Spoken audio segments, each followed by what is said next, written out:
Hello friends and welcome back to my channel. My name is India, aka Anacondrac, and in today's video I'm going to be answering a question that I see a lot online, and that is, why does my ball python hate me? This also covers a few different questions like, why is my ball python aggressive, or why is my ball python defensive? If you can hear banging in the background, that's Sparks, my bearded dragon. He doesn't like to not be included, but it's not your video today, Sparks, not today. Basically, this video covers why your ball python might be striking at you, as well as some tips and tricks to help calm down a defensive snake, as well as my advice on how to start to tame a defensive snake as well. So let's get started. So yeah, if you're watching this video, then chances are you are having a problem with your ball or royal python. It might be striking at you when you reach into its enclosure. It might just be striking at you when you have it out and when you're handling it. You might have even owned your ball python for quite a while and it is just not taming down at all. All in all, this video is for anyone that thinks their pet ball python is too aggressive, defensive, or even if you think your snake hates you, this video is for you.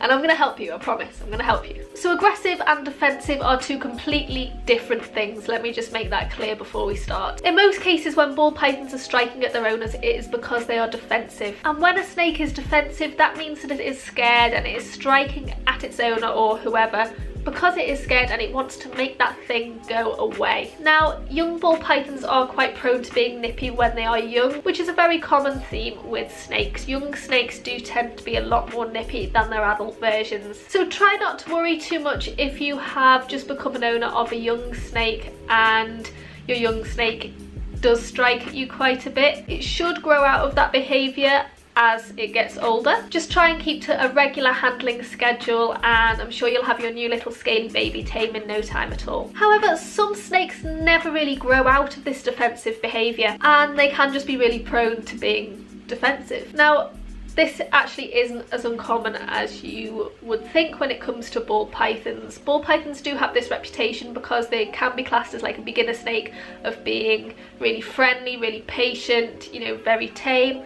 But that doesn't apply to all animals. Every single ball python isn't going to be the same. They're not going to have the same temperament. Some snakes are going to be more defensive than others. There is a whole range of personalities that they can have. And they can be defensive just when they're in their enclosure. They can be viv defensive, which is quite a common thing. Or they could just be quite a defensive snake in general. My point being, it isn't unheard of. You are not alone if you are going through this.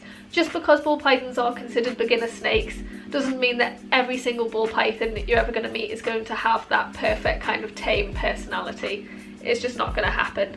I own 4 ball pythons at the moment and 3 of them are wonderfully chill animals. They are what you would imagine a ball python to be. The other one, however, is Cleo, and I'm going to go and get Cleo for you now so you can meet her and you can experience what a defensive snake looks like. So everybody meet Cleo. Now, I'm not sure if you can hear that, but currently she is hissing away quite merrily. Cleo is my spied ball python and she is probably the most defensive snake that I have ever had the pleasure of meeting. And I still love her dearly, don't worry. I've had her since last July and believe it or not, she is so much calmer than she originally was when I got her. I have maintained a rigorous handling regime with Cleo and I've really managed to tame her down quite a lot compared to what she was all those months ago. Now, she is still very viv defensive. We haven't made as much progress with that. However, we have made loads of progress with handling and I want to share the tips and tricks that I have used with Cleo with you guys to help you if you are in a similar situation to me and you have a defensive snake of your very own. So I first learned this trick that I'm going to show you from a channel called Olympus Reptiles, and that video helped me so much. So I'm going to link it in the cards above so you can go and watch it for yourself. And I'm going to show you how I use the trick that he shows in his channel to really help calm down Cleo.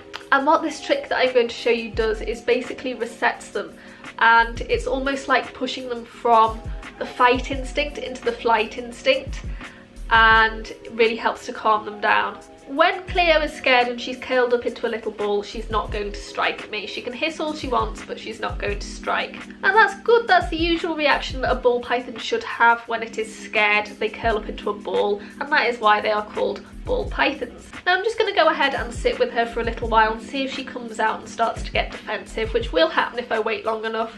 Trust me, I know Cleo, I know what she's going to do. So I'll be back in a few moments when this little hissy missy inevitably gets a little bit defensive. So here we are, Cleo is doing that absolutely lovely S-shaped strike pose, and I'm now going to show you what to do if you have a defensive snake that is kind of in strike posture and you want to be able to pick it up or handle it.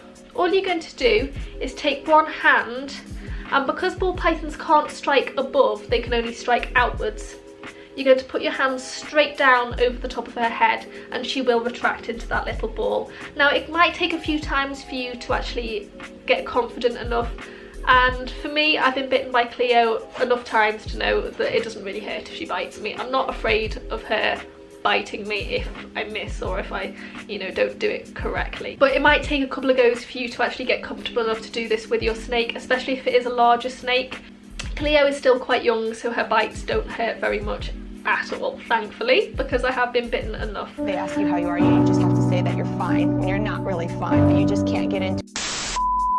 So yeah, just to reiterate, all I'm going to do is I'm going to bring my hand down over the top of her head and she is going to retract. I'm not going to put my hand in front of her face because then I will get bitten. So as you can see, Cleo is getting a little bit defensive now, and so I think it is time that I try and practice that trick on her.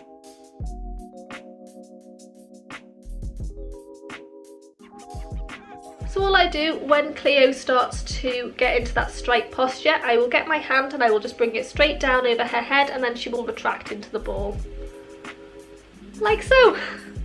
That was easy. See, not scary at all.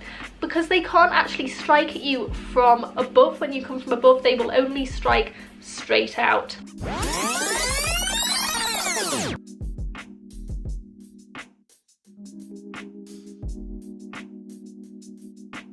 And then literally, as easy as that, she has calmed down enough to come out and start exploring. It was that quick. So to recap, all you do is when they're in that strike posture, get them facing away from you, and then get your hand directly above their head and bring it down and cover their face. But what you don't want to do is put your hand in front of them, because then they are able to come out and strike you. Just come down straight from above incredibly quickly in one kind of smooth motion, and they will retract and pull into that ball. Also, I'm just putting a little note in here right now. That definitely wasn't Cleo at her most defensive, but I didn't want to provoke her into a more defensive posture just to demonstrate that maneuver. I didn't want to do that. I didn't want to provoke her further. So I definitely have used that on her when she is more defensive than that. But yeah, I didn't really want to stress her out and push her too far out of her comfort zone just to film me using that trick. So yeah, there we go. I just wanted to mention that. And see, she's actually calmed down so much. She's uncurled from her ball and she is having a nice explore. That trick really did work wonders to kind of knock her out the defensive mode and to get her relaxed enough to start exploring. So it does work. You can see that is a pretty relaxed snake, if I do say so myself.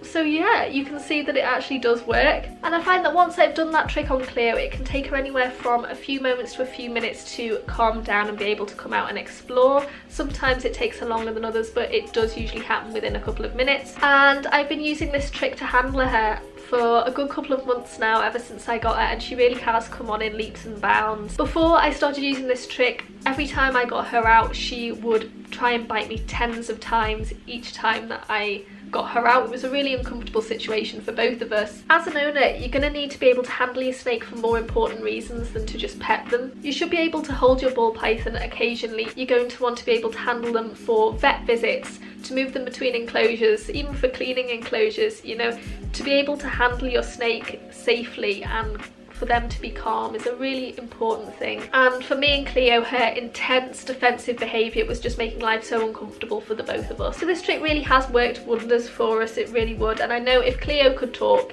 she would tell you the exact same thing, wouldn't you, Cleo?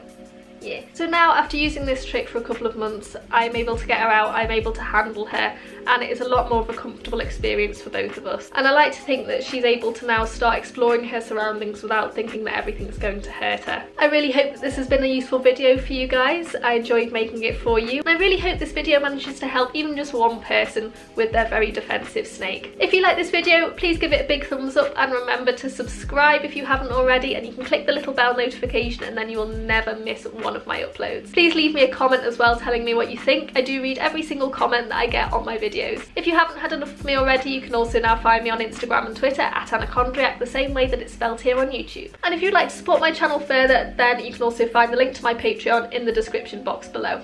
Until next time, I'll see you later. Bye reptile friends!